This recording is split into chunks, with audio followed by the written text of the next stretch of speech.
Hey, do you ever feel stuck in your network marketing business when you get an objection? Like, for example, I don't have the time, I don't have the money, or I've tried it before and it didn't work. Well, you're just about to fix that because I did an interview with multiple six-figure income earner Tony Kaye and an absolute master of handling objections. And we're going to go through the most common objections in network marketing and how to handle them. This is definitely one of those interviews you want to listen to many times. So get ready to take a lot of notes and take your game to the next level. Let's get to it. All right, Tony, great to have you here, man. Thanks for sharing your time and your expertise with us today. It would be great if you could just kind of give us a little bit of background about who you are, how you got into this wonderful career in network marketing and what you've done. Happy to, Patrick. I actually came across the industry of network marketing 29 years ago, long time ago. I had followed a pretty traditional route to start with in that I got an education. And then I went to work for a German pharmaceutical company. I was the youngest medical rep in the United Kingdom for a few years. But never really felt like work because being a medical rep, they gave me a car, but I worked from home. And my job was basically visiting 420 doctors, specialists, X-ray people on my little area, my patch, which was Southwest London. And it was really great. And then I got promoted to the top level of rep. And then I got another promotion, which took me off the field and put me into their head office, which was down in Sussex. And I lasted exactly 3.5 weeks. Okay. It was an extraordinary experience because they took away my car and they told me when I had to be there in the morning, when I could leave in the evening, when I could take my holidays, etc., etc. And this didn't suit me at all. So I just left. And I had no idea what I was going to do, none at all, except I decided I didn't want to be employed by anybody else ever again. So I decided to start my own business. My dad gave me some advice and said, make sure you do something you really love. So my passion at the time, bit of a strange passion, was I was enormously fond of classical music because I came from a very musical family. And my passion within classical music was grand opera. And so I decided, first of all, I can't sing. I've got a terrible voice, so I wasn't going to perform. And I wasn't going to work in an opera house either because that would be another job. So I set myself up as an agent managing international opera singers and classical musicians. Oh, wow. Okay. And I didn't have any to manage when I started. Sure. It took me 11 months to get my first artist, and it wasn't even an opera singer. It was actually a stage director. Okay. But over the next 17 years, me and my twin sister built one of the UK's biggest management companies or most successful management companies. Wow. In fact, over my shoulder there, you can see one of my artists. That's Rosalind Plowright. That's her Deutsche Grammophon picture. She had a contract with me as an artist, but we turned that into a more permanent contract. And we've been married for 36 years now. And she's been given an OBE for her services to Music by the Queen.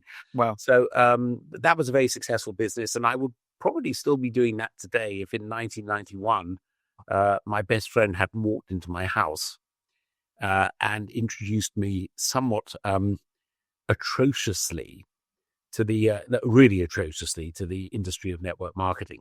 In those days, it was a company called NSA.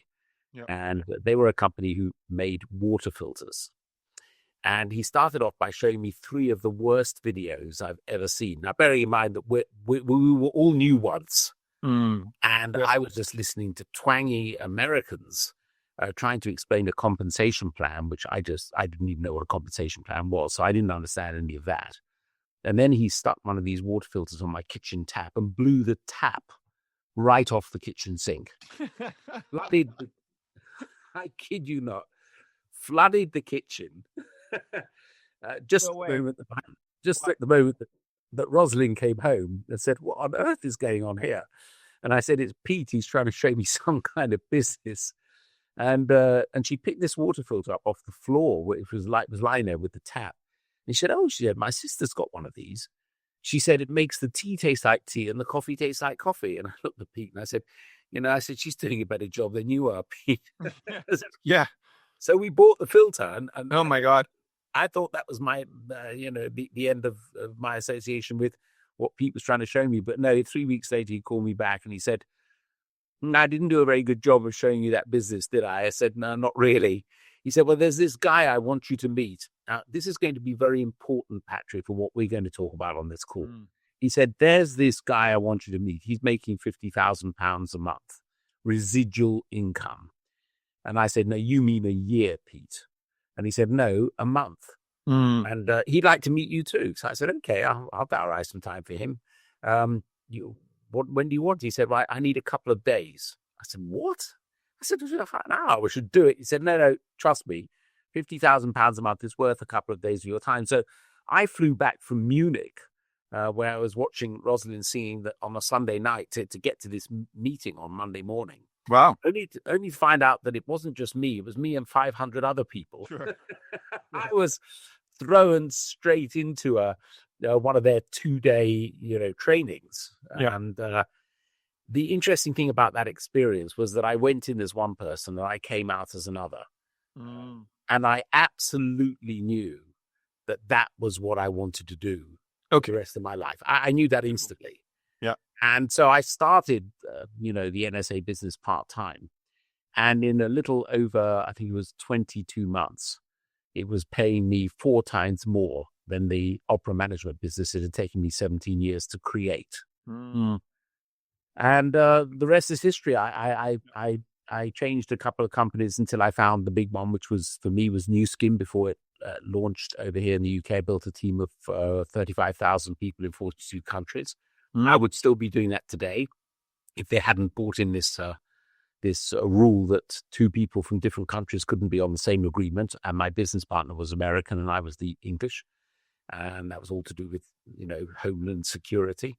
So one of us had to go. And as I knew I could always build another business, I retired. I sold him my half. And then I was out of network marketing for a few years until I came across travel.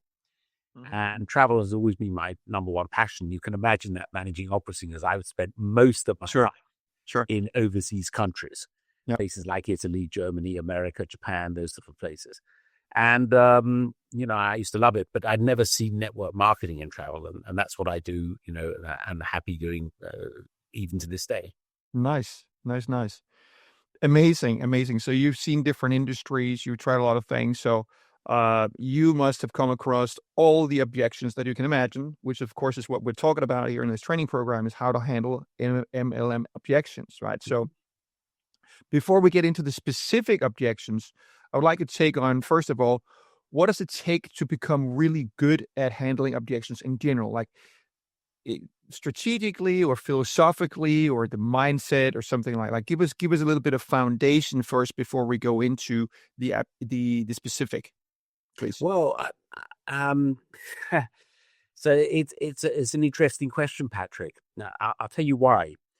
I am of the fundamental school of belief, and I train this all the time, that a new person coming into our industry who is going to come across these objections is not equipped to handle them and shouldn't even attempt to become equipped to handle them, because all objections need to be handled by a third party.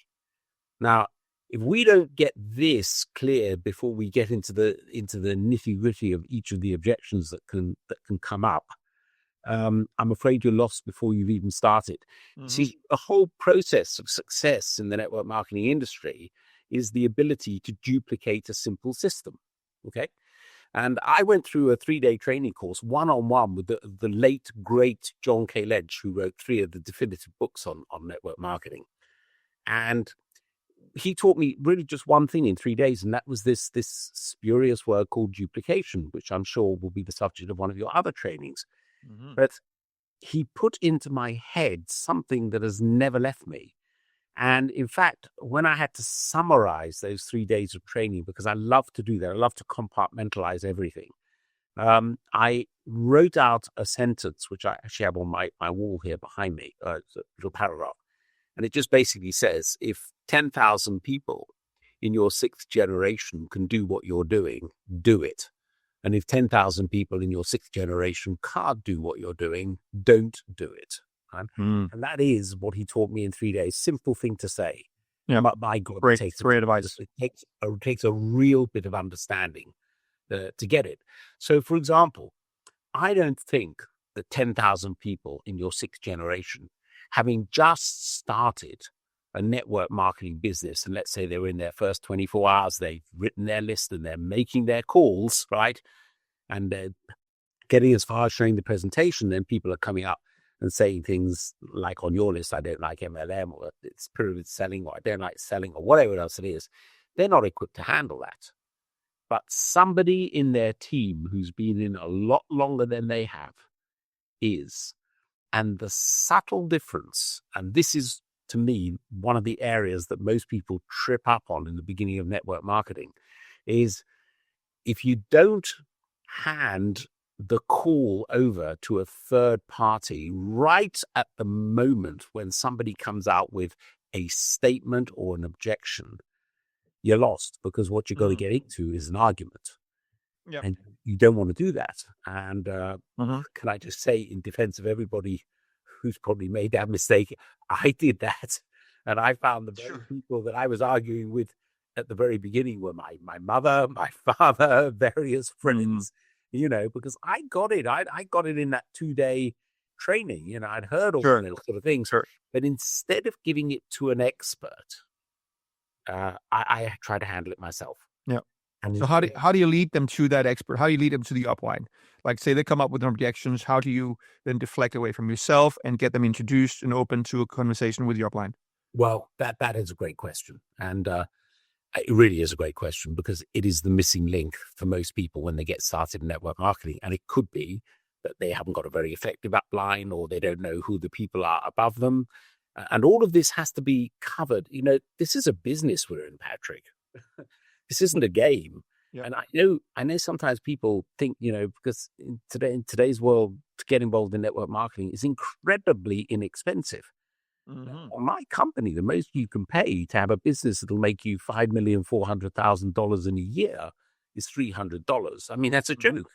Because when I started my opera management business back in 1974, I paid £35,000, and it took me 5 years to break even.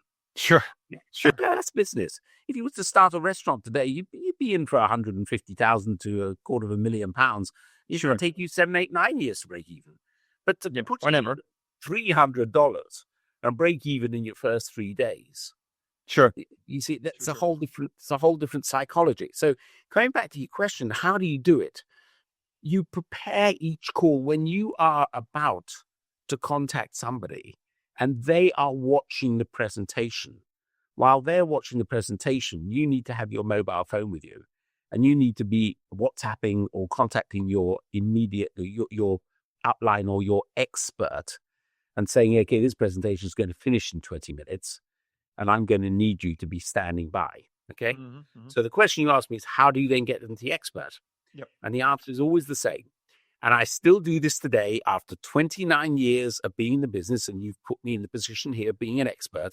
But when I'm sponsoring, if I was showing you the presentation and you came back to me and said, it's very interesting, Tony, I have a question. I'd say, that's a great question. I haven't really been doing this very long. I've only just joined this particular company. Hold on a second. Let me connect you to somebody who can answer that question. I wouldn't even ask you permission. I would just do it, and they're standing by. And as soon as I got that person on the call, I would say, okay, the first thing I'm going to do is I'm going to edify you, right? You're my contact. Yeah. I'm going to say to my expert, this is Patrick, fabulous guy. He does this, and this. Always been very successful. First time he's looked at this kind of business, or he's been in it before, whatever it happens to be. And then I'm going to edify the expert. This is so-and-so. She has been in this company they've reached this level. They are really somebody who knows the answer to all the questions, right? Let them, the question Patrick asked me was this, and I wonder whether you could deal with that. And then I'm going to put the microphone in mute, and I'm never going to speak again. Never. Yeah. That process is how you deal with this. Now, interestingly enough, if you are working business properly and you're putting 15, 20, 30, 40 people in front of your expert, because every single person, doesn't matter how good you are, I'm good, but I would never do it myself. I'm just in an argument. If you put 30, 40 people in front of your expert, you're going to hear the answer to the very questions that you put here. Yep. So if you ever come to answer these questions with, say, the answers I'm going to give you today, it's because you are talking to somebody where your team member has made you the expert. Yeah. Excellent. Does that make sense to you? Totally. And so basically just saying, look, that's a great question. I'm brand new, so I'm not really I'm not really equipped to answer that professionally and to your satisfaction or whatever. But let me connect you with somebody who can do it. And that's basically it. Yeah. Okay.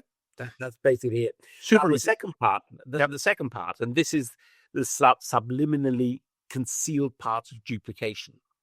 This is so extraordinary. This is the kind of stuff that John Kaye was teaching me, is by that simple action, you've now increased the number of people that are involved in this process from 2 to 3.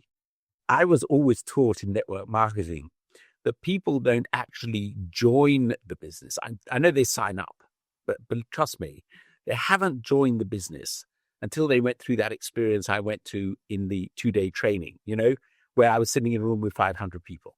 It's at the first big company event where you see 1,000, 2,000, 4,000. I've even been in a room with 22,000 people. That has a very profound influence on people. Once you're in that, you realize that this is something you can do because there's so many thousands of people like you out there that are actually doing it. And it puts something in you, as a very great trainer once said, you don't get into the business until the business gets into you. That's where that happens.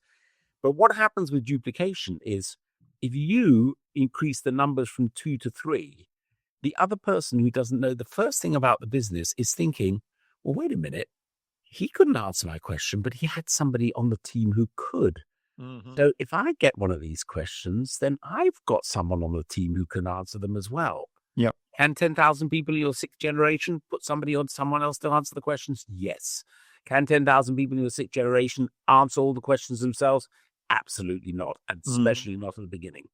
That's basically the shift that I made when I went from struggling for 14 years to suddenly building a team of 10,000 within 2 years. And I'm a little bit embarrassed to say that after the first year, or even almost retired and got too lazy, so, and it still kept on growing. So awesome. That's interesting. Interesting you say that, Patrick, because the same thing happened to me. It didn't take me 14 years, it took me 14 months. Probably better. But I remember the moment at which it all changed, because I was very similar to you. You strike me as somebody that in your earliest days of network marketing might have had a certain degree of success behind you and perhaps a little bit of arrogance to go with it. Mm-hmm. That was me.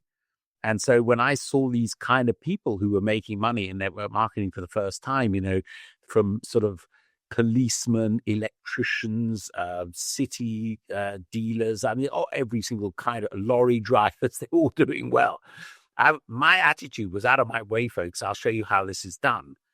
And of course, like you, I struggled for 14 months. And after 14 months, I was being hammered into shape by the industry because people who weren't as intelligent as me, or weren't as well educated as me, or hadn't been as successful as me, were going past me on the compensation plan. And that has a very bruising effect on one's ego. So finally, I walked up to one of the most successful people in the company, and I said to him, Rob, I said, where am I going wrong? And I'll never forget his answer. He said, that, Tony, is the first time you've gone right. And he walked off and left me. I never asked. You identify with that one, Patrick? Yeah, definitely. All right, awesome. So let's get into some of these objections. So first one is, well, it's not really an objection, it's a question, right? Is it MLM? Okay. So when I'm answering any objection, bearing in mind, I'm now the expert, right? It's not my contact I'm speaking to. Yep. So I always let me give you the theory of answering objections. The first thing is you've got to make the walk over to where these people are. You've got to walk over there and you've got to put your arm around their shoulder, because otherwise you're just going to get into a fight. Okay. Mm-hmm. Somebody ever said to my contact said, well, John here says he doesn't actually like MLM. And the first thing I'm going to say is, I can understand that. I've met a number of people who feel very uncomfortable with MLM. But I'm going to need a little bit more information from you, John. Which part of MLM is it you don't actually like? See, there's the suspicion going on in my head that anybody who doesn't like MLM has never actually done it. Right? Yeah. I only say that if they have done it, they'll be able to elucidate, the bits they didn't like. So one of two things going to happen with this objection, right? They've either never done an MLM, or they've heard about somebody, which is, I think a later objection, my uncle didn't do very well in it or whatever, or they've heard about someone that didn't enjoy MLM, or they've read something, or they've seen some negativity somewhere around there, right? But this leads us down another question, and this is a big one, a big one. Always remember that the industry of MLM is a sorting business. Now, there's a lot of things said about MLM, and people come out with MLM is a sorting business. So it's a sort of language called network speak, but they don't actually know what that means. We're not looking, and never have been looking, to convince or persuade, ever. So what's really going on with most objections? Are people looking for a reason not to do it? Or are they looking for a reason to do it? Okay. We need to find out what that is, because you must allow people the freedom to sort themselves into and out of the business. You must allow them that freedom to do that. And it's a real psychologically challenging business, because our raw material is people. And so it's very important, if you get a question, an objection like, I don't like MLM, to find out if that's, I don't want to do this, or I do want to do this, right? So I'm gonna say, look, I understand that. I really do. I get that from you. Which bit of MLM is it that you don't like? Do you not like the idea of making 10 or 15,000 euros residual income, or pounds residual income every month? Do you not like that? Okay, no, I love the idea of that. Is it the fact that you would sooner have the structure of working for somebody else, or you don't really like the idea of having time freedom to use together with your money?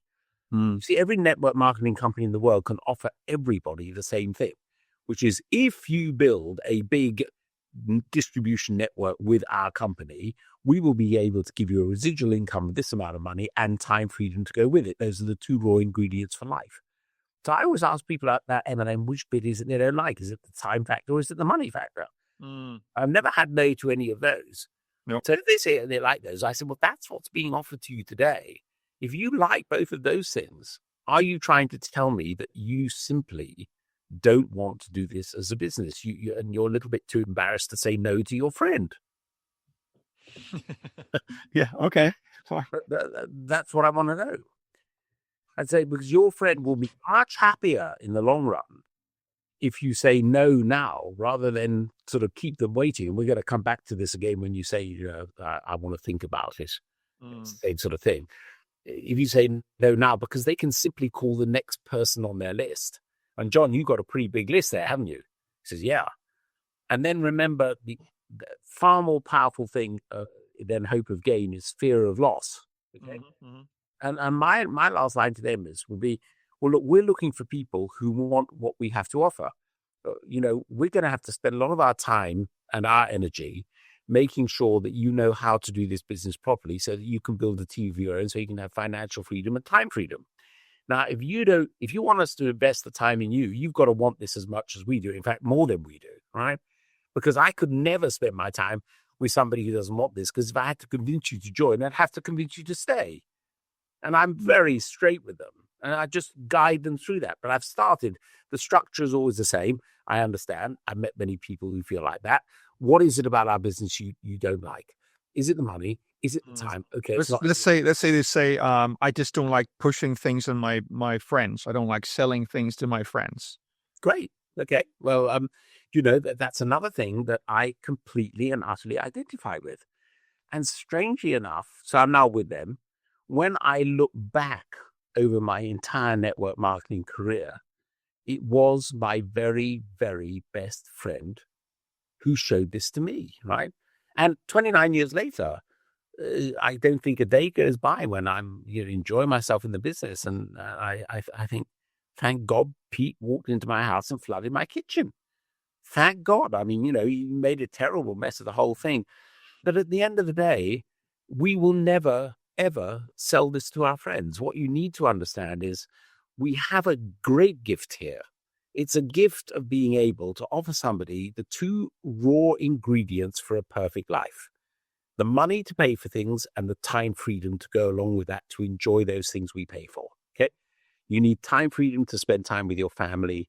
You need time freedom to travel around the world. You need time freedom to help other people, and you need money to support all of that. And that's what's being offered here. If you understand what you've got in your hands, then you won't be selling anything to your friends. You'll be asking them, would they like to be your partners in something that's going to help all of you have a better life?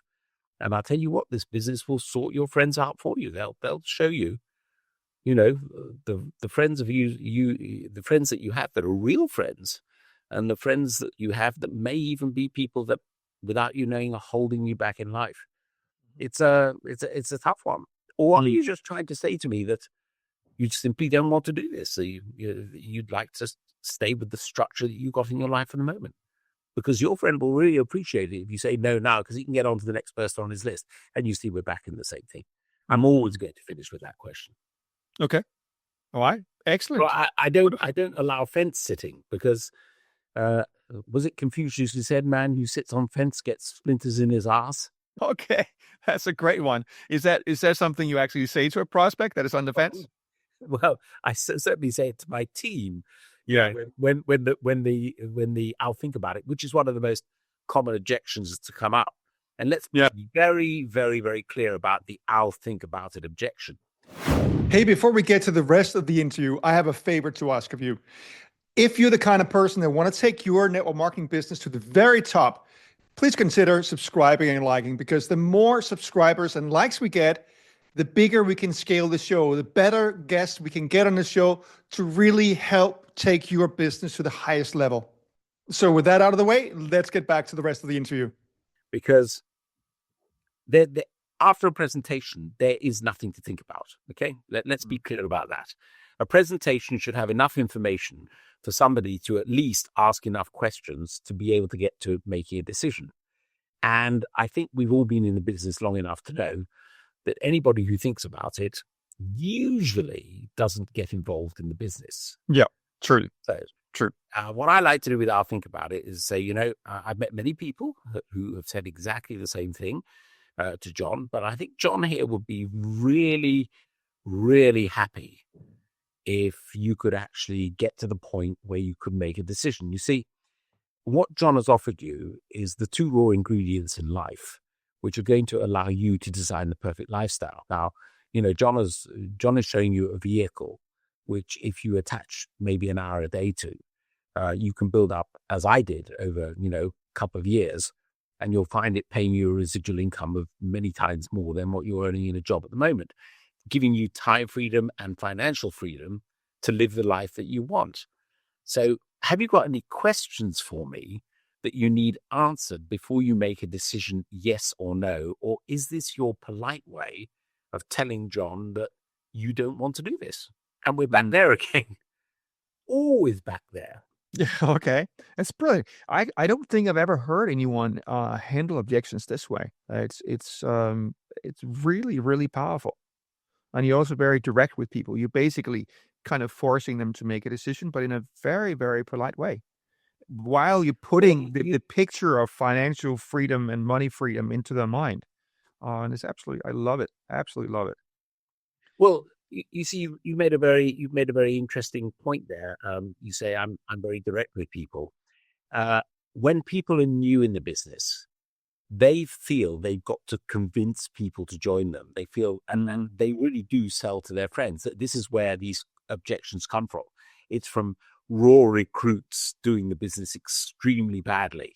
I'll come back to that. I'll come back to that a little later because it's one of my favorite subjects. I actually wrote a blog on this, which you can see on the internet. But the real position is if you've made it, like when I hit Diamond Executive in New Skin, and my income was $23,000 every month. Well, I'm not making this, that's what I was getting. Sure. Again, I split that with my business partner, but it's a substantial amount of money, and you can live very comfortably on half of that. That's £10,000 a month. You can live really well on that because most people don't make that kind of money, but it's residual. It's coming in any case, right? Mm-hmm. It changes your perspective on what you're really doing with people.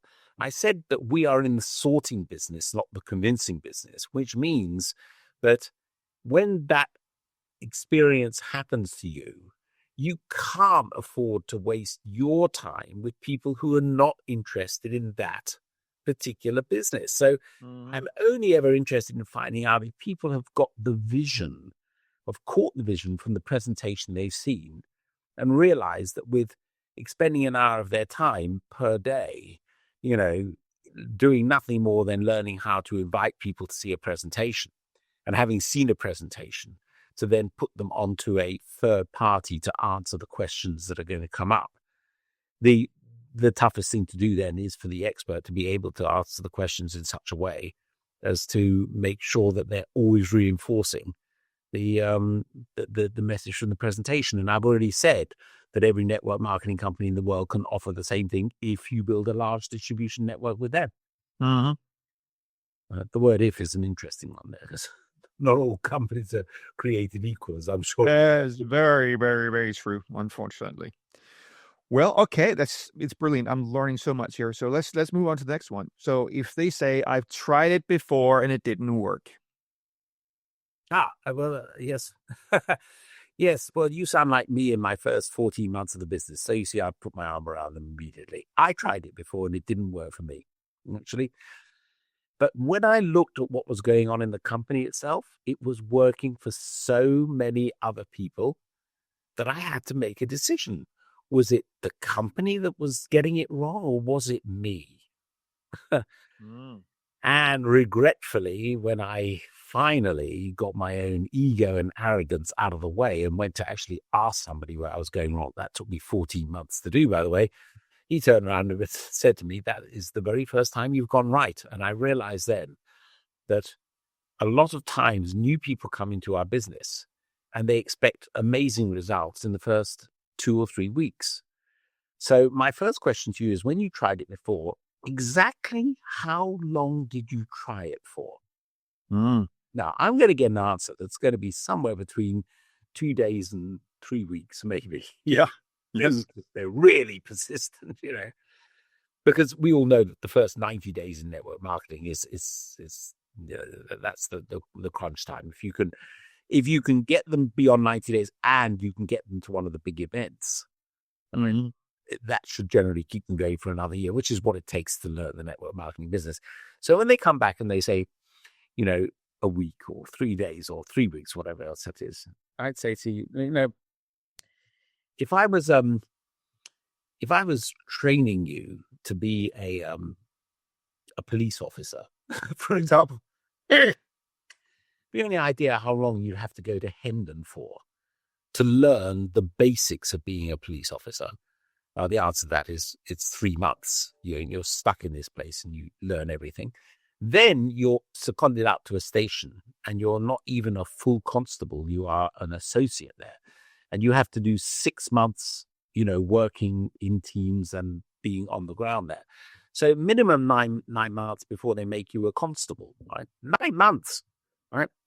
And you want to be a genius at making $5,400,000 a year in a week, right?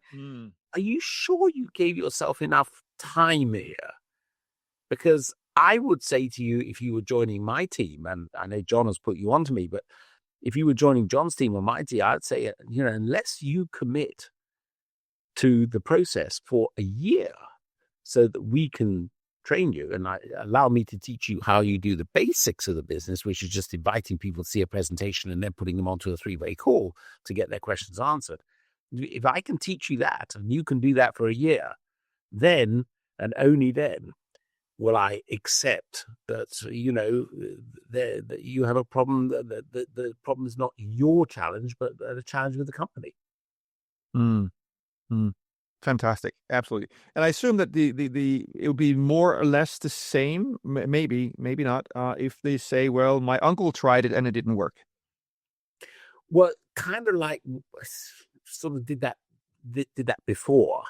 When we were talking about I don't like selling or I don't like MLM, or it comes up when people come up with a spurious comment that could cover a multitude of different subjects. My uncle tried it and it didn't work. Well, I just have to say, I sort of understand how you feel. It must be very disconcerting to look at somebody else and not knowing what they're doing on a day-to-day basis, or how they're doing it, or who's teaching them, or who's coaching them. And then you hear a report that they're out of the business. It's an easy business to get into. It's a business to get out of.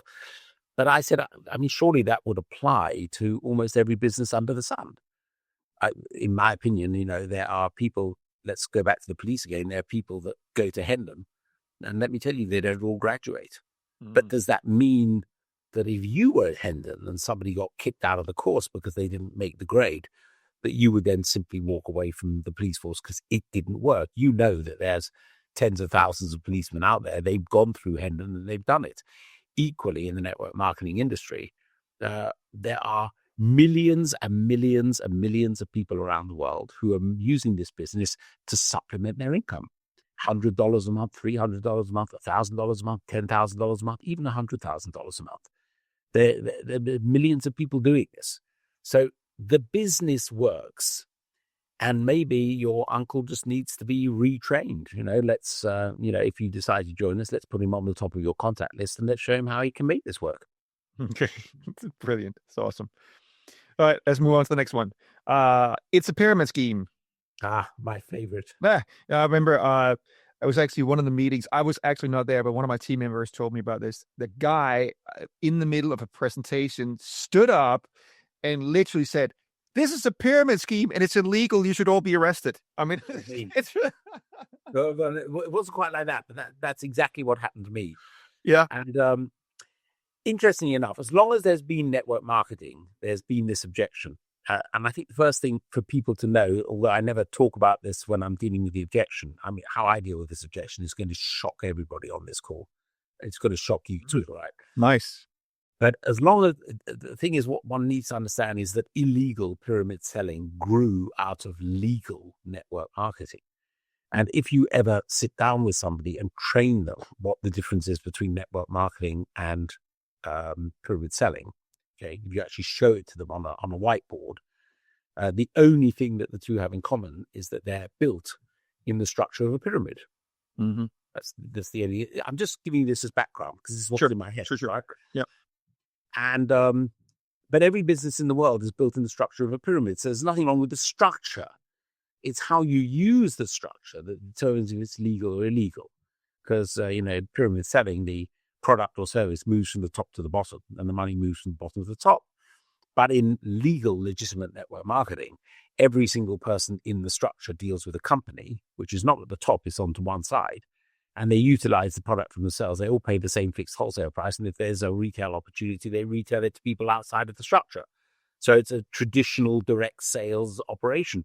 The money moves across the structure, and the commissions are paid by the company, which is outside of the operation. So there's no up and down movement at all. The two are completely different. But the one thing that I was taught when this objection comes up, it's a pyramid, is we don't actually know what objection people are actually asking. You might assume, are they asking me, is it illegal? Mm-hmm. Are they asking me, am I going to end up with garage fulls of product? Are they, and here's an interesting one, are they asking me, is this the best time to get involved because nobody else is involved? Now, these are other objections that are on your list of, on your sheet here. Can I be the first in, or is this an illegal scam, or whatever else it is? But the one overriding comment that was always taught to me was that anybody who asked the question, is this pyramid selling, does not know what pyramid selling is. Mm-hmm. Very true. That's a fact. Okay. Yeah. Okay. True. So I I self-taught myself a technique by complete accident when what happened to you happened to me. And I was in New Skin and I was doing a presentation for 40 people in a room. I was halfway through the presentation. This chap put his hand up in the audience.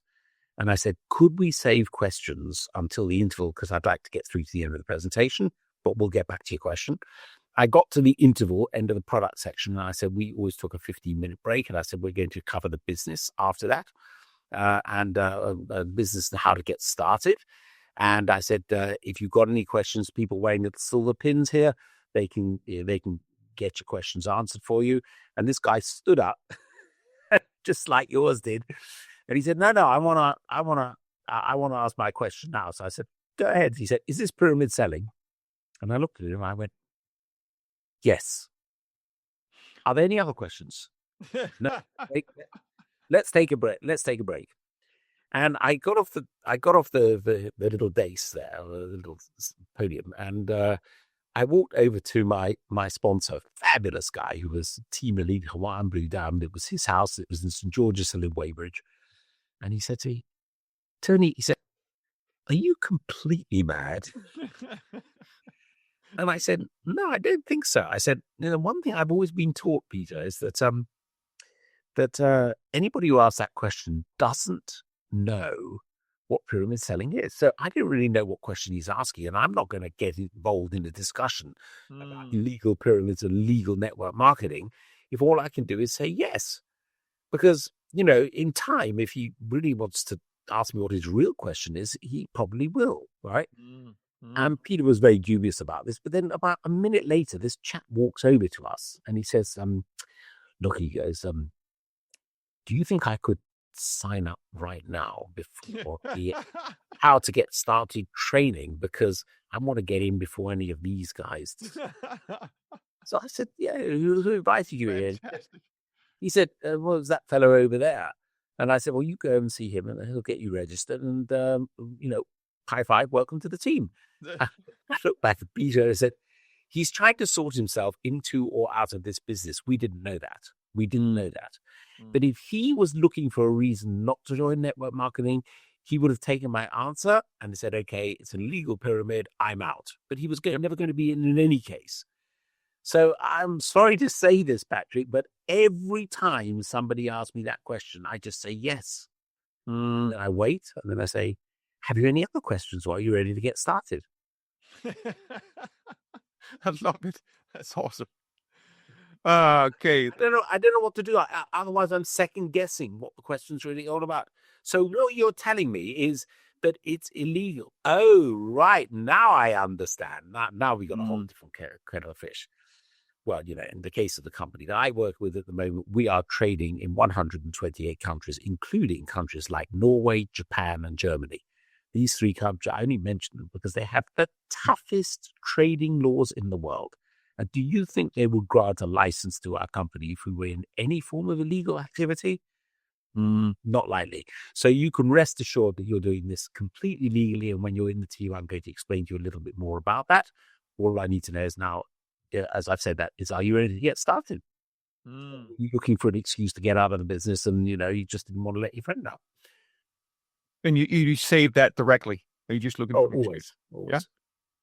Always. Beautiful. The friend can't ask that question. The what, sorry? The friend can't ask that question. Are you? No. You want to let me down? Yeah. But the expert always can, because the expert is not emotionally tied in any way to the person they're talking to. Yeah. And always remember that if the new distributor who's promoted the expert as an expert properly, as indeed you did at the beginning of this call, okay, the only thing the new person who's looking at this knows about that person is what the friend has said. So edification is a whole art form in itself. As well, Patrick, otherwise you could never have done such an introduction. That's great. Cool. Let's move on to the next one. I don't have the time to do it. Right. Okay. There are two objections I'd like to cover here. I don't have the time and I don't have the money. The only reason is because they are the two most common objections that come up if the business has been done properly. people say, I don't have the time and I don't have the money. I can relate to I don't have the time more than I can relate to I don't have the money, truthfully, because since I started working, I've never been short of money. Never. Mm. It could be the way I was brought up or anything else like that, but I was always taught never to worry about money, because if you need it, it will always come from somewhere. Always. Don't understand why, but it just... Wonderful belief for that. Yeah. When people are down or out, it's amazing what other people around them will do to help them. It's just extraordinary. Money will always come from somewhere. But time is an interesting one. And I sort of say, look, this one I really understand. I don't have the time. And I've got a funny feeling, but that is exactly why John is showing you this business. I think that's why he's showing it to you, because you probably understood from the presentation that the two things this business is going to give you is financial freedom and, more importantly, time freedom. Now, why do I say more importantly time freedom? Well, let's go back to 1991 when I first saw this. That was the question, that was the very comment I made to my friend Peter when he first showed this to me. And I said, I really don't think I have the time to do this, Pete. I spend 7 months of the year outside of the UK, okay, because the vast majority of opera houses in the world are 84 in Germany, 39 in Italy, 35 in America, 11 in Japan. These are the places I go to sell my artists. And I'm so busy traveling around the world that when I do come home, my day is that I have to go to the office in the King's Road from 10 till 6 in the evening. Then I normally have to dash off to some opera house to go and see one of my artists performing. And then I have to take them out for dinner afterwards at midnight. I don't get home till 2 in the morning. When am I going to find time to do this? When am I going to find... Is that how you're feeling? And they're sort of saying, yeah. I said, okay, well, let me tell you what happened to me. Pete explained something that I hadn't appreciated the first time I saw it. This isn't a business that's based on 40 hours a week. This is a business that's based on 1 hour a day. Let me ask you this question. Could you, if it meant being able to earn £5,000 or £10,000 a month residual income, could you find 1 hour a day from somewhere to do the basics of the business that we have to do? Could you find that? And they go, yeah, because that's what I said. I said, yeah, I could find that. Tell you where I found it. I gave up my favorite thing in the whole world, which was those days was playing bridge at an international level. I used to play bridge. I gave it up. Okay. And I said, instead of doing that, I'll do this. And I'm very glad I did, because 22 months later, it was paying me 4 times more than a business that had taken me 17 years to create. The other thing I want to point out to somebody who talks about time and money, and I always spend this little time on them, is, and this is something that you must get used to doing, is if you said to me, Patrick, I don't have the time, I'd say, my first question to you, Patrick, is, how old are you? Okay. 50. And you tell me 50. 50, right? And you're telling me that you've been working since you were 20, 25, something like that? Yeah. 19, 20. Yeah. So you've been working for 30 years. And you've been doing that for 30 years. And here you are, 50 years old, and you don't have the time. What's going to happen if you continue doing exactly the same thing day after day, week after week, month after month, year after year for the next 5 years? Could we then have another chat in 5 years' time and you think you're going to have more time? Probably not. That's going to create a feeling in you. Yep. Because that's what Pete said to me. He said, how long has it taken you to build your business? I said, 17 years. He said, okay. Then he said, can you afford to retire? And I went, no. He said, and if you do it for another 17 years, will you be able to? And I almost threw up, Patrick. Because it was Einstein who's credited with having said that his definition of insanity was doing the same thing every day, but expecting a different result. Yeah. And I just say, look, if you've got to the age of 50 and you don't have any time, do you think it's about time you changed a little something in your life, 1 hour a day, with the opportunity that John has shown you here, right? And attach that 1 hour a day to our financial vehicle and allow that to build up. And in 1 year's time, we won't be having this discussion about whether you have the time or the money ever again. But if you go on doing what you're doing, and always remember, people move away from pain far quicker than they move towards pleasure. Yep. If you go on doing what you're doing, you are going to go on getting what you're getting, and you will never have the time. And you're going to miss all the glories that there are to see in this world, in this wonderful world of ours. You're going to miss the chance of spending time with your family, chance of spending time helping your kids grow up, chance of looking after your grandkids, chance of traveling around the world and seeing the beauties that are ever there, because you're simply exchanging your time for somebody else's money. Beautiful. Absolutely amazing. Love it. All right, let's look at this. Unfortunately, we're running a little bit out of time here, so we're not going to get through all of them. Well, let me pick one from your list that we haven't covered. Yep. Because it's quite an interesting one. Is I have to ask my other half, or I have to ask my. In fact, that was the one I was going to bring up. Yep. Okay, that's great. Okay, it's a good one to finish on. So, this is an interesting one here. I've heard this dealt with many different ways, and I have no real knowledge of knowing what the right way or the wrong way is, other than one significant other should always be on the same page as you are. Network marketing, just a little history on this question. Network marketing, if one person in a relationship does it, will cause such personal development and such growth for that person that if their other half doesn't come with them, they could be in danger of growing apart. And I believe that, and I've seen this happen over 29 years, I've not only seen many relationships which are literally wrecked asunder because one loves it and one doesn't, okay? Yep. But I've also seen many relationships are built through network marketing because two people with a like mind meet. Totally. Companies, you get these very positive people, and they've both got similar outlooks. So it's kind of like you see both sides of the story.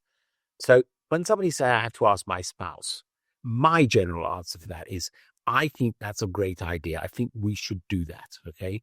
Not you, but we. And the way I'd like to suggest that we do that is together, right?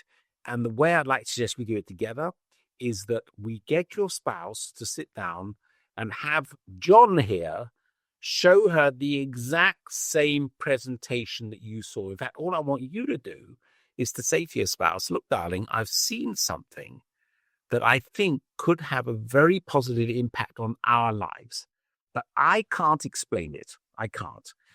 John, my friend, explained it to me. I'd like him to explain it to you, and then I'd like you and I to discuss it together with John or with Tony or whoever it is going to be as a third party to get our questions answered. So I would actively encourage the spouse to see it, right, and give them the extra amount of time. If, on the other hand, you feel that this is just an excuse that somebody has to ask their spouse because they don't want to do the business, you get back to what we were saying earlier.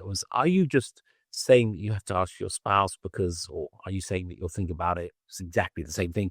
Because you don't want to let your friend John down. You don't really want to say no, because if that's the case, John will be very happy to hear the words no from you now, because then he can get on with the next person on his team.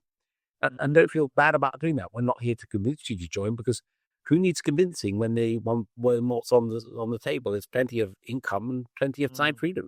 Who needs convincing about that? Yeah. And if you want that and your spouse wants that, then I can show you the way you can do this together. And the personal development that you'll go through will probably bring the two of you even closer together than you've ever been before. Wonderful. How many? What's the percentage you would say that people actually accept that and then accept a meeting with the spouse? Well, the percentage I wouldn't know. You know, what do they say? 74% of all statistics are made up of the stock, like that one. Sure. I don't know. Yeah. But one thing I do know is that 100% of the time, if you use that approach, you'll be able to sort out whether somebody's using it as an excuse not to get involved in the business and they're sorting themselves out, or they're genuinely interested in getting involved, but they're a little bit terrified about what their spouse is going to say. Now, a new person in network marketing would make this mistake. They'd see the presentation and they'd go home and they'd try and explain what they saw to their spouse. And I guarantee you, again, 100% of the time, it's going to end up in a row. Yeah. Because the spouse doesn't know what this person has seen, and it's a very visual thing looking at a Sure. network marketing company, very visual. Yep. So what you need to do is encourage them to do their first presentation to their spouse. But let John do the presentation, and then we have another three-way call with all four of us together. That's what we're moving towards. There's no hurry. I mean, it's nice to get these things done and sorted. But the one thing we don't want to do is we don't want to be sitting around when an objection comes through for the next 3 weeks wondering will they or won't they. Yeah. Definitely don't want that. Excellent. And do you have a time for a couple more? Sure. I didn't know if you did. Yeah, no, absolutely. 100%. So let's move on. And only people at the top make any money. Yeah. Well, I love that question because it implies that there's some order to the people that join. The ones that join at the very beginning are the ones that become fabulously wealthy, and the ones who join 10 or 15 years later are the ones who pay for those ones to be fabulous. Well, is that the kind of question you're asking? I just want to be sure that's what. Because if it is, what they're thinking is the up and down movement of the pyramid. Okay, so I say, great. Okay, I'd say, look, a lot of people think that, but this is network marketing. This is not pyramid selling. Okay, so let me just explain to you what really is going on here. In our company, and you could say this about every company, the people who are the best at doing the business make the most amount of money. When they come in is almost completely irrelevant. In fact, let me go back even further. I've been involved in 2 companies when they were starting up. And I have to tell you, it's the most difficult time to be involved. Sometimes the final version of the compensation plan isn't even there. Many times the product isn't even there. When I started the new skin business, we started 7 months before the UK even opened. We didn't have a single product available to us for people to try. It's almost impossible. So a lot of people were saying, well, I'll get involved when you got a product. And why not? There's the kind of people who needed convincing. However, the point that I have to make to you is if you join 2 or 3 or 4 or 5 years later after a company is going and it's getting everything sorted out, the business becomes much more straightforward because it's so much easier to show what's going on. And then the final proof of all of this is that if you look at the people that are being successful in a company, they were never the people who joined at the very beginning or early on. They actually turned out to be people who had seen the vision of what John has showed you today, immediately learned the basics of how to invite and present this and how then to get somebody to answer the questions that they come up with, which is what I'm doing for you right now. Okay. So I would always say to you that everybody in network marketing is at the top, the way you put it. They're all at the top. When I start, I'm at the top of the structure I'm going to build, right? If I work hard, I'll build a big structure. And just think because I build a big structure, the guy above who's going to make more money doesn't actually happen that way because it's a very fair system, a very fair system. So although all my people will be in one part of his structure, it won't be in all of his structure. That's how it works. So if we build the best team, we make the most amount of money. It just depends on how teachable and how coachable you really are.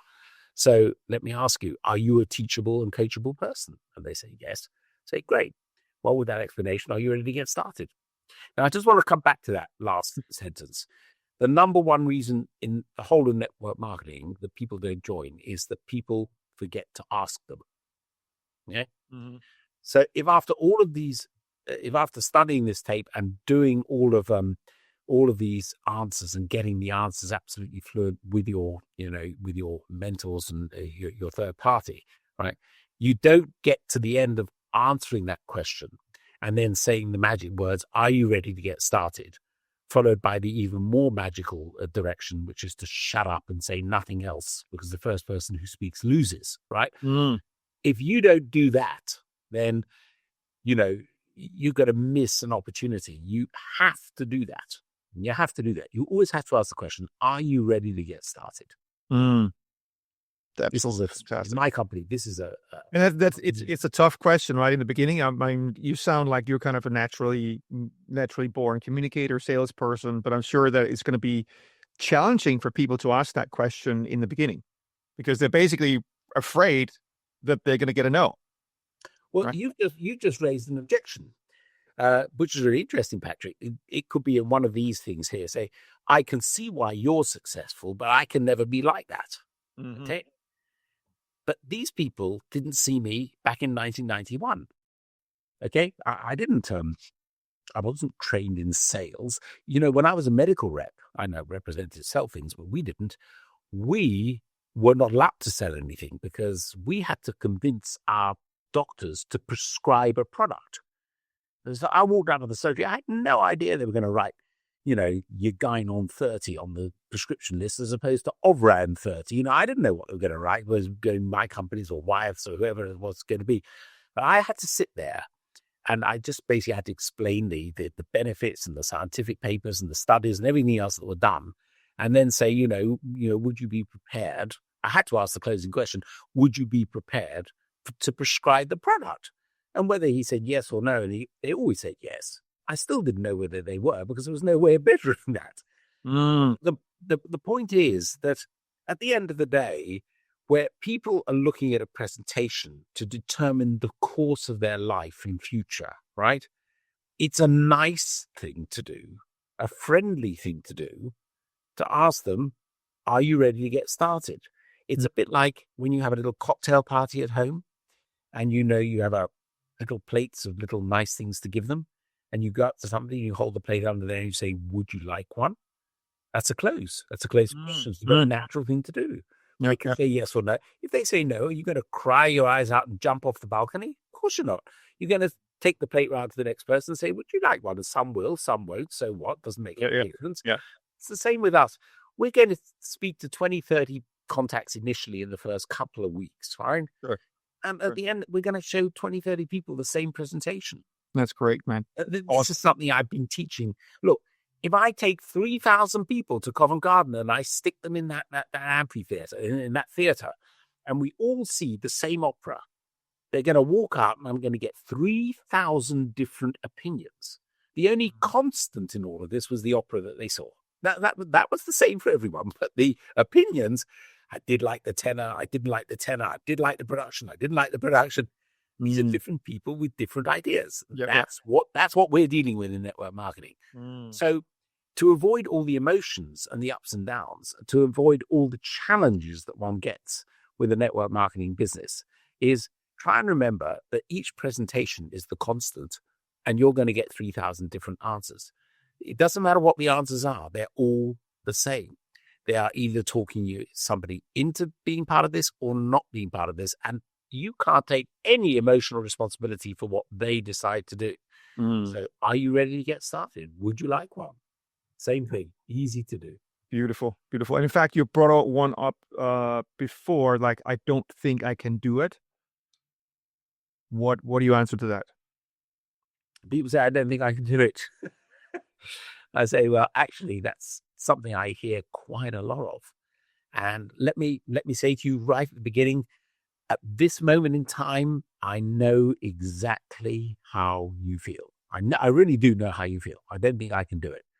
I mean, if I was to ask you, Patrick, can you fly an aeroplane? No. No. Well, without wishing to make you in any way wrong, I personally think you can. The only thing, because I fly an aeroplane, there's a picture, there's my little aeroplane was on the back there. I used to own one of those. But there was a time, right?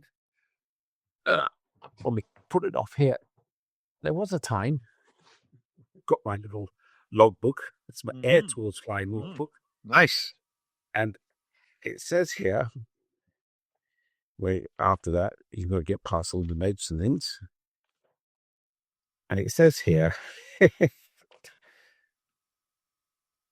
that's all my aircraft. Oh, come on. First page. Here it is. There we go. It's whenever you make a flight, especially the beginning, it looks like this, right? You put that in there, okay? So the very, very, very, very first flight I took was a little sort of half an hour job with an instructor. Okay. And that's what's going to happen to you. At this moment in time, why should you feel that you can do this? Well, we haven't trained you yet. Okay. But Yes. one thing I'd like to assure you of is that as soon as you register, there's going to be a team of people working together with you bit by bit. Initially, we're going to teach you the system. The system is very simple. We invite, we present, we close, and we train. Okay? Those are the 4 things we have to become expert at: inviting, presenting, closing, and training. Now, if you're in a good company, you've got a good sponsor, that person is the only thing they can't do for you at the beginning is to invite. They don't know your friends. Now, you have 2 things that they don't have. You have friends and credibility with your friends. Okay? They don't have that. But they've got time and credibility with the company. And we need all 4 ingredients to make this thing work. So they're going to teach you how to invite, but they are going to present, close, and train. So you'll be using an online presentation that they've recorded. You'll be doing a 3-way with them. So they'll be asking the closing question, are you ready to get started? And when people are ready to get going, they'll be training you. And in the process, you're going to start earning while you learn. Earn while you learn. And as people begin to join your team, as you hear the same answers coming again and again, you will get to the point where you will be doing more inviting and presenting and maybe closing, but somebody else will do the training. And then finally, when your team has a team, you'll be inviting, presenting, closing, and training. So it's a process that we go through.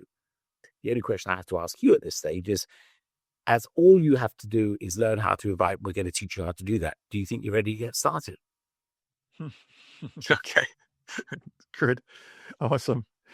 And I think the final one here is it's been absolutely brilliant by so far. I mean, I've actually learned a lot. I mean, I've been in the industry for 31 years. This has been brilliant. Thank you, Patrick. So this is one also that I've encountered quite a lot, is that my friends wouldn't be interested. Big smile from me, put my arm around their shoulder. I say, well, that sentence that you've just said, I sort of understand where you're coming from, but that sentence could condemn you to poverty for the rest of your life. Do you want to be poor for the rest of your life? No. Okay. And let me ask you the question the other way around. What if your friend came across this business, right? And it had the power to change your life forever, to give you, all the income that you needed and the time freedom as well. What if your friend came across that? And then sitting in their house, they looked at their list and they said, Patrick wouldn't be interested in that. They made a decision on behalf of you. They went on to be financially successful. They ended up owning a yacht or whatever it was. They had parties on the yacht, and you were invited to one, and you said, how did you do that? What happened? Said, oh, well, this guy came into my life and showed me this business and, told me I should get some people together. And, the whole thing just exploded. And here we are, financially wealthy. And then you say to them, well, why didn't you show it to me? And the friend turns out and says, well, I didn't think you'd be interested. You see, in my understanding of human beings, and believe you me, this industry will teach you everything you need to know about human beings. There's only one thing in the entire world that people don't like. Only one that I've ever been able to see. I think it leads to every problem on planet Earth, and that is somebody else to take them for granted. I really believe that. I think when whole nations rise up against governments, it's because the government has taken the people for granted. They're doing things that they haven't asked the people if they can do. That's not what they were elected to do. But when one person makes a decision on behalf of you, for example, you're driving a car and somebody's in front of you and they do a maneuver. Like they turn right or they turn left without indicating. And it gives you a momentary shock. You have to react to that. And you curse and swear as you're driving along because they took you for granted.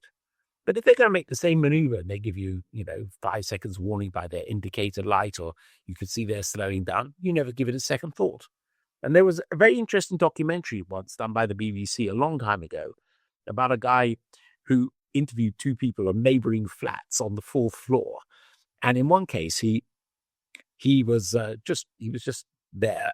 And he said, excuse me for a minute, went over to the window and jumped off the balcony, right? Didn't say anything. And in the other flat, he explained to the people that he had a very, very bad time with life. He was thinking of committing suicide and that is nothing to do with them. They shouldn't feel badly about it. And he went and did the same thing. And the reactions of the two people were extraordinary. The first flat, they were in total shock and they couldn't move. Right? There had been a little platform built under the thing and he just jumped onto that. Sure. But not knowing and being taken for granted in that way resulted in this incredible feeling of shock. The other people who sort of thought, well, my God, he did it. They weren't shocked and they went over to the balcony to look. And because he was just there, he was just beneath them. But this whole process of taking people for granted is one of the biggest mistakes that condemns you to a lifetime of poverty. It really does. So with all of that preamble, all I'm trying to say to somebody is the only thing you can do, right, is realize the gift that you've been given today. And if you decide to participate, you will be asked to write a list of everybody you know. You'll not be allowed to prejudge that list, okay? Because the one thing that I've learned from John Kaye, one of the things he told me, I said, it's another way of asking the same question, but who do we know that's going to be successful in this business? That's a question that comes up too, isn't it? Mm-hmm. It's actually the same question as my friends, I don't think my friends are into it, right? What they're saying is, I don't know if they are or they're not, but it's the same question. Yeah. And John said to me, he said, what if we knew the answer to that one? We'd all be monumentally wealthy in 10 minutes' time. But he said, unfortunately, we don't. Mm. He said, the only thing we know is that some will, some won't. So what? And there's someone waiting. The 4 SWs. Some will, some won't. So what? Someone's waiting. My first mentor, who was a man called George Zalaki, I don't know if you know this guy. Yep, I met him. Mm-hmm. Phenomenal trainer. He used to teach me that the world is divided into 3 kinds of people. 3% make things happen, 27% of people watch things happen, and 70% go, what happened? And again, they're not wearing badges. If they did, it would make life so much easier. So coming right back to what we said earlier about this being the constant, the presentation is the constant in the whole of network marketing. You just present this show to as many people as you can and let them make the decision. Mm-hmm. Okay. So let's not decide now that your friends are or not interested. My only question to you is, would you be able to write those friends' names on a piece of paper? Could you do that? They say, yeah. So do you think as their friends of yours, you could call them up and tell them you've come across something you're quite excited about and you'd like to share it with them? Say, yeah, I could do that. Do you think you could then show them the video or do the presentation so they could at least see it? Great. And when they've watched it, do you think you can put them onto me so I can answer their questions? Yeah, great. Are you ready to get started? Wonderful. It's very simple. And then when you hear it like over and over and over again, it's like, yeah, it just clicks into place. I can do this. This is amazing. Yeah. And the reason it becomes simple is because you're not worrying about whether people will join or won't join, and you're not allowed to get you. That will help you avoid the emotional roller coaster, which incidentally, there is no way of avoiding it. You will go through it one way or the other. Yeah, absolutely. 100%. The longer you stay in the industry, the lower the peaks and the troughs get. Sure. Yeah. Sure. Absolutely. Yeah. Thank God for that. Oh my God. Yes. The first few years, especially for me, it was actually not so much the rejection, but it was when people had got in and you believed in them and then they dropped out. That would just kill me. Yeah. But that's another subject. Well, anyway, the rejection side, though, Patrick, is interesting because it's the number one reason why people quit. And the enormous mistake that's being made there is they think they're rejecting the person. They're not. They're rejecting the opportunity. Mm. And do you know, incidentally, there's only one reason why people ever say no to network marketing, and that is the timing isn't right. The timing isn't right. Mm. They may disguise it in all sorts of that. It's not for me. And when I think that's my least favorite sentence in the whole world of network marketing. It's not for me. I always look at people and I say, okay, I understand that. But let me just clarify, and this is, I don't like MLM. This is right back to the beginning. Sure. Let me just clarify that. Which bit of it isn't for you? Is it the 10 or 15,000 pounds a month residual income, is that bit not for you? And they say, no. Say, what about the time freedom that goes with that income? So you can spend time with your family, travel around the world, all these. Is that bit not for you?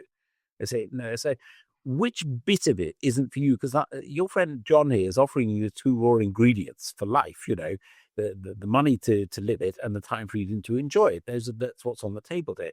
So if we can just ascertain that that's what you're turning down, right?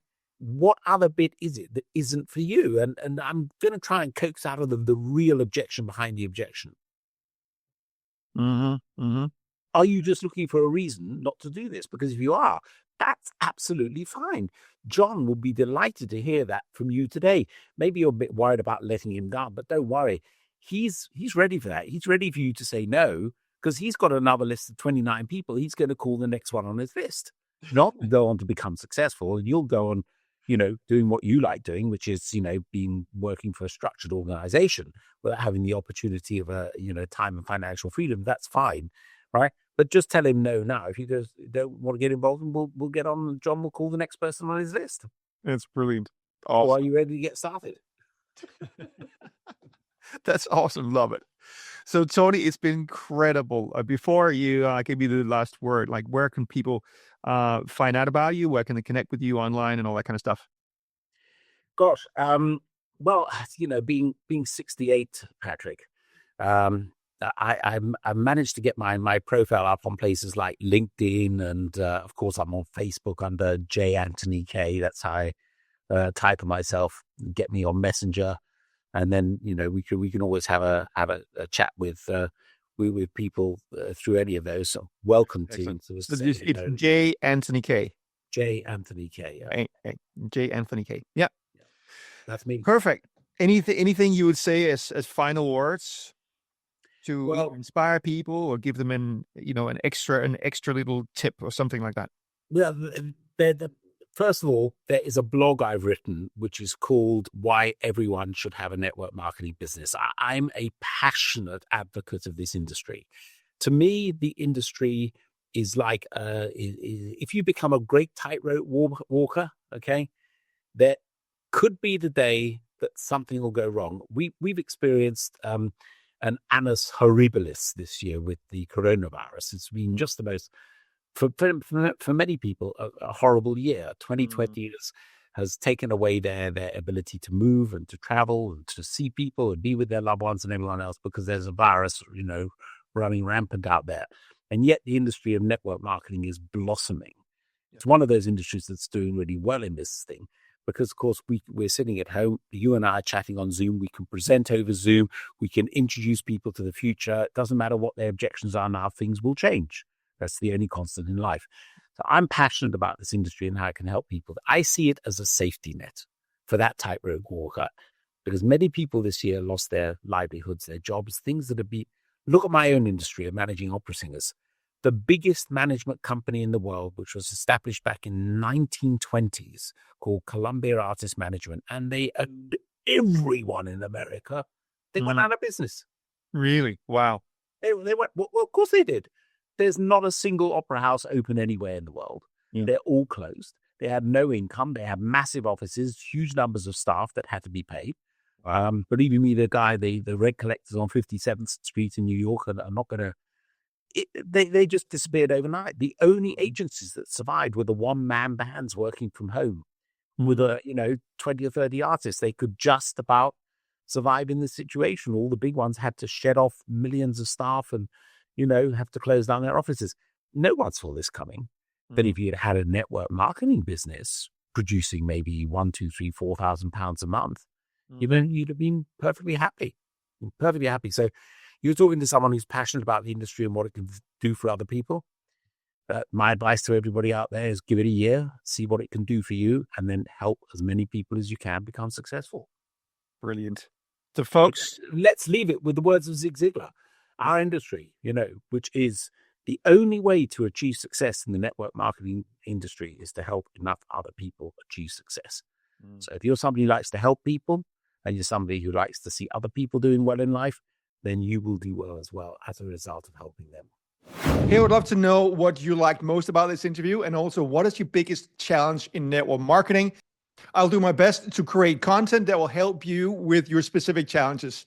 And of course, remember to subscribe and hit the bell so you get notified when we publish new content. That's it for now. Have an amazing day. See you in the next video.